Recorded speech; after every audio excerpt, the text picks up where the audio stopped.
Hello दोस्तों, electromagnet channel में आप लोगों का एक बार फिर से स्वागत है। दोस्तों, कल के लेक्चर सीरीज में हम लोग जो है थेवेनिन प्रमेय और सुपरपोजिशन थ्योरम से संबंधित न्यूमेरिकल को सॉल्व कर रहे थे। तो उसमें जो है हम लोग 2-3 न्यूमेरिकल सॉल्व कर चुके थे। आज हम लोग नॉर्टन प्रमेय पर आधारित न्यूमेरिकल को सॉल्व करेंगे। तो यहाँ पर आप एक सर्किट डायग्राम को देख सकते हैं। इस सर्किट डायग्राम में ये हमारा RL रेजिस्टेंस है जिसके 3 वैल्यू हैं। 3 वैल्यू यानी RL हमेशा बदल रहा है। तो हम लोग थ्योरी में ही पढ़ चुके हैं कि सुपरपोजिशन थ्योरम के अलावा सुपरपोजिशन थ्योरम केवल जो है स्थिर रेजिस्टेंस पे काम करता है, जबकि थेवेनिन रेजिस्टेंस और जो है नॉर्टन थ्योरम्स ये दोनों वेरिएबल रेजिस्टेंस लोड रेजिस्टेंस पर काम करते हैं। तो यहाँ हमारा लोड रेजिस्टेंस जो है वेरिएबल टाइप का है, तो यहाँ पर हम लोग थेवेनिन प्रमेय अप्लाई कर सकते हैं या फिर नॉर्टन थ्योरम। तो हम लोग थेवेनिन थ्योरम का अप्लाई करके हम लोग 2-3 न्यूमेरिकल लगा चुके हैं। आज हम लोग यहाँ पर नॉर्टन थ्योरम को अप्लाई करके यहाँ पर न्यूमेरिकल को सॉल्व करेंगे।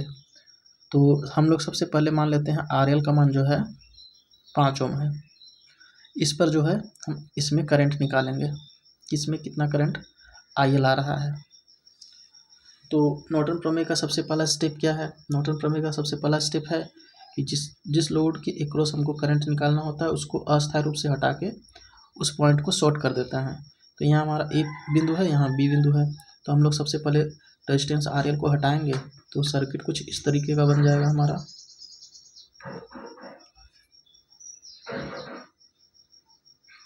देखिए ये हमारा 6 ओम का रेजिस्टेंस है, ये 3 ओम का रेजिस्टेंस है, ये हमारा A पॉइंट हो गया और यहाँ हमारा बैटरी लगा हुआ है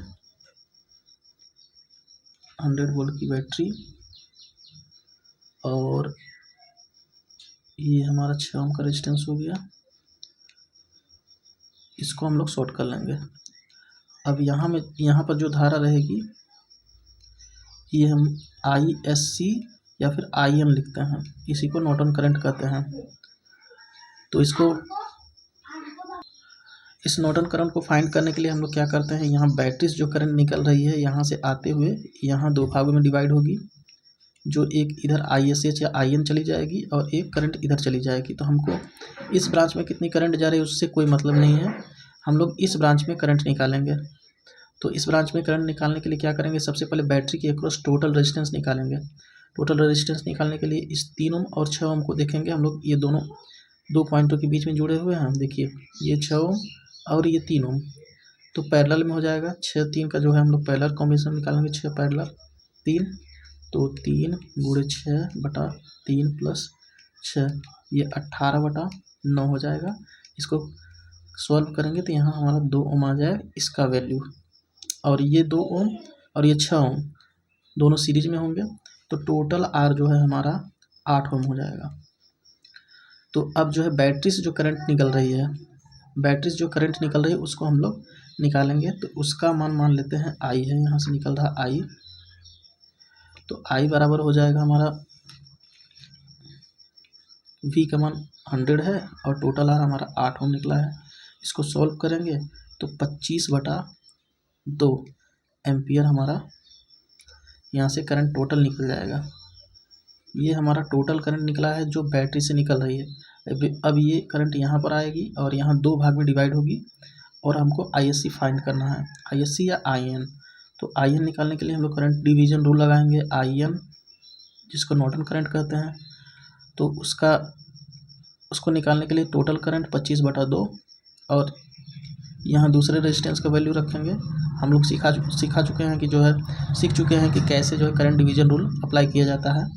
और इसके बाद दूसरा रेजिस्टेंस और पहला रेजिस्टेंस का योगफल, फिर IN का मान हम लोग निकालेंगे। तो यहाँ 25/2 इसको काट देंगे तो यहाँ 3 रहेगा गुणे 3 और नीचे में 6 + 3। IN का मान यहाँ से कैलकुलेट करेंगे हम लोग 75/9 एम्पियर आ जाएगा। इसको और फर्दर सॉल्व कर सकते हैं, 25/3 एम्पियर ये हमारा हो गया IN का मान। अब IN ये निकल गया। अब ये हमारा जो है करंट सोर्स का काम करेगा। ये करंट सोर्स का काम करेगा क्योंकि हम लोग नॉर्टन प्रमेय में सर्किट को जो है एक तुल्य करंट सोर्स और उसके पैरेलल में जुड़े एक रेजिस्टेंस में परिवर्तन करते हैं। तो आइए इसको कैसे परिवर्तित करते हैं इसको देख लेते हैं। देखिए यहाँ पर जो सर्किट दिया हुआ है, इस पूरे सर्किट को हम लोग एक करंट सोर्स और उसके पैरेलल में लगे एक रेजिस्टेंस में कन्वर्ट करेंगे। तो हमारा करंट सोर्स का वैल्यू ये निकल चुका है 25/3 एम्पियर। तो इसको यहाँ पर हम लोग ये करंट सोर्स बनाएंगे। ये करंट सोर्स बन गया जिसका वैल्यू है 25/3 एम्पियर और इसके पैरेलल में एक रेजिस्टेंस लगेगा। ये हमारा जो है RN होगा जिसको नॉर्टन रेजिस्टेंस कहते हैं और यहाँ पर हमारा जो है लोड रेजिस्टेंस जुड़ेगा।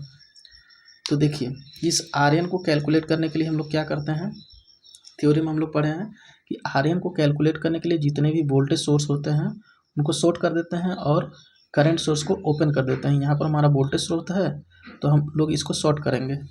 तो शॉर्ट करेंगे तो सर्किट देखिए कुछ इस टाइप का बनेगा। यहाँ देख लीजिए, ये हमारा 6 ओम का रेजिस्टेंस हो गया, ये 3 ओम का रेजिस्टेंस हो गया। इसको शॉर्ट कर देंगे, वोल्टेज स्रोत है क्योंकि, और यहाँ पर हमारा 6 ओम का रेजिस्टेंस है और हमको इसके बीच में रेजिस्टेंस निकालना है और यही हमारा RN होगा जिसको नॉर्टन रेजिस्टेंस कहते हैं। तो सॉल्व करते हैं हम लोग। देखिए यहाँ से सॉल्व करेंगे, 6 ओम पैरेलल में है तो इसका 3 हो जाएगा, 3 और 3 सीरीज में, इसका मान RN का मान हो जाएगा 3 3 6 ओम। रेजिस्टेंस कैसे कैलकुलेट किया जाता है हम लोग पीछे सीख चुके हैं। तो इसको हम लोग इस RN के वैल्यू को यहाँ पर रख देंगे। RN बराबर हमारा आ गया 6 ओम। अब हमको लोड जब 5 ओम था उसमें हम लोगों को करंट फाइंड करना था, तो लोड को अब यहाँ पर लगा देंगे हम लोग। लोड हमारा कितना है 5 ओम, ये हमारा 5 ओम लग चुका है। अब जो है यहाँ से करंट कितना जा रहा है 25/3 एम्पियर और यहाँ जाके 2 भाग में डिवाइड होगा। एक इसमें IL चला जाएगा और इसमें हमको कैलकुलेट नहीं करना है तो हम लोग इसमें IL का मान निकालेंगे। तो फिर यहाँ पर करंट डिवीजन रूल लगेगा। तो IL का मान हम लोग कैसे निकालेंगे, टोटल करंट 25/3 एम्पियर, इसके बाद उसके बगल वाला रेजिस्टेंस मैंने पैरेलल में जो है उसके बगल वाला रेजिस्टेंस 6 ओम और दोनों रेजिस्टेंस का योगफल।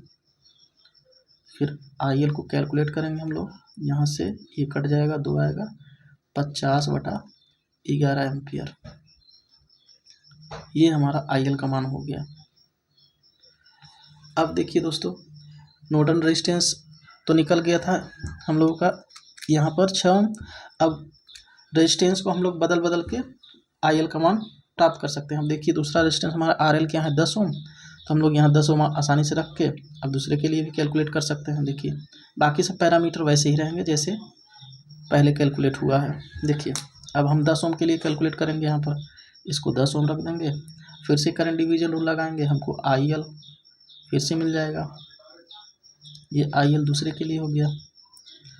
IL बराबर अब देखिए 25/3 एम्पियर और दूसरा रेजिस्टेंस 6 ओम और दोनों रेजिस्टेंस का योगफल 10 + 6।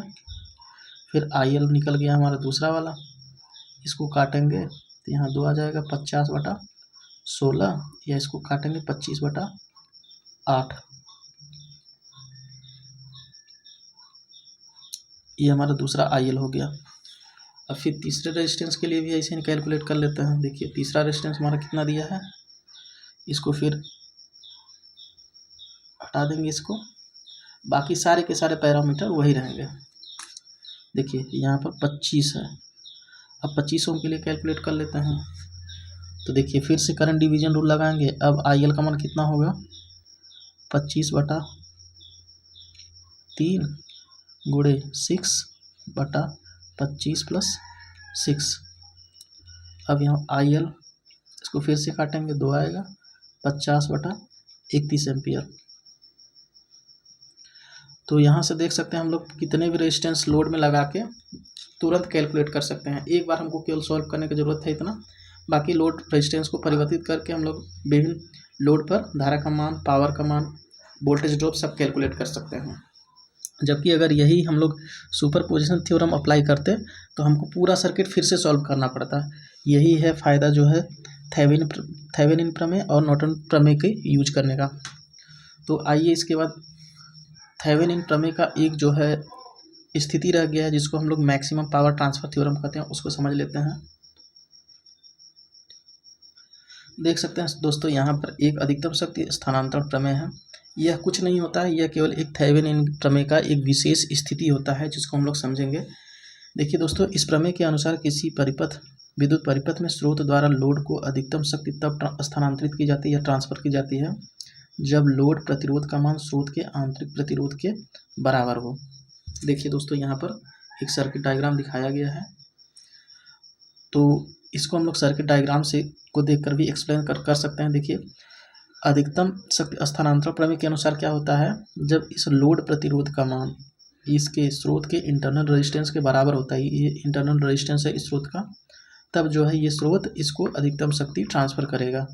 यही हो मैक्सिमम शक्ति स्थानांतरण प्रमेय यही कहता है। तो देखते हैं कितना शक्ति ट्रांसफ़र हो रहा है, इसको यहाँ पर दिखाया गया है। यदि स्रोत की वोल्टता V वोल्ट है तथा आंतरिक प्रतिरोध RI है, तो जो RL लोड को धारा प्रवाहित कर रही है, तो अधिकतम शक्ति स्थानांतरण प्रमेय के अनुसार RI बराबर RL होगा। तो लोड RL में स्रोत द्वारा भेजी गई अधिकतम धारा P max V²/4 RL होता है। इसको आप लोग याद कर लीजिएगा। इसके द्वारा हम लोग डायरेक्ट किसी सर्किट का मैक्सिमम पावर ज्ञात कर सकते हैं, लोड में कितनी पावर फ्लो हो रही है। यहाँ पर P max बराबर V²/4 RL, RL का मान RI के बराबर है। इस देखिए, RL का मान RI के बराबर है, तो यहाँ पर हम P max बराबर V²/4 I भी लिख सकते हैं। इस तरीके से यह मैक्सिमम पावर थ्योरम एक्सप्लेन करता है। इसके बाद जो है मैक्सिमम पावर थ्योरम की स्थिति में जो है परिपथ की हमारे सोर्स की दक्षता कितनी होती है, इसको देख लेते हैं। तो अधिकतम शक्ति स्थानांतरण की स्थिति में स्रोत की दक्षता, अर्थात जब हमारा स्रोत जो है लोड को मैक्सिमम पावर ट्रांसफ़र कर रहा है उस समय स्रोत की दक्षता कितनी होगी। तो यहाँ पर लिखा है अधिकतम शक्ति स्थानांतरण की स्थिति में स्रोत की दक्षता केवल 50% ही होती है। इसको सॉल्व करके देखते हैं कैसे। देखिए, यहाँ पर दक्षता बराबर होता है आउटपुट पावर बटा इनपुट पावर। तो यहाँ पर आउटपुट पावर हमारा जो है लोड में आई धारा प्रवाहित हो रही है, तो I² RL हो जाएगा, और इनपुट पावर जो है दोनों रेजिस्टेंस का योगफल है, जो कि एक RL है एक RI है। RL जो लोड रेजिस्टेंस है, RI इंटरनल रेजिस्टेंस है सोर्स का। तो ये हमारा इनपुट पावर हो गया। इसको सोल्व करेंगे जब हम लोग, तो यहाँ देख सकते हैं ईटा का मान इफ़िशियंसी 50% ही आती है, अर्थात जो है मैक्सिमम पावर ट्रांसफ़र की स्थिति में जो हमारा सोर्स होता है उसकी दक्षता केवल 50% ही होती है, इससे ज़्यादा नहीं होती है। इसके बाद हम लोग मैक्सिमम पावर थ्योरम का जो है उपयोग देख लेते हैं। देखिए, यहाँ पर अधिकतम शक्ति स्थानांतरण प्रमेय का उपयोग कहाँ कहाँ किया जाता है। इस प्रमेय का उपयोग मुख्य रूप से संचार लाइनों में किया जाता है तथा ट्रांसमिशन लाइनों में किया जाता है। इसके अलावा कार्यों को आसानी से सेल्फ स्टार्टिंग प्रक्रिया में मैक्सिमम पावर थ्योरम का उपयोग किया जाता है। इस तरीके से ये हमारा चैप्टर दूसरा पूरा समाप्त हो चुका है दोस्तों। इसके बाद हम लोग तीसरे चैप्टर कैपेसिटर या फिर कंडेंसर को पढ़ेंगे। अगला लेक्चर उसी पर होगा। इस तरीके से अगर ये लेक्चर पसंद आया है दोस्तों, तो वीडियो को लाइक करें, चैनल को सब्सक्राइब करें। धन्यवाद।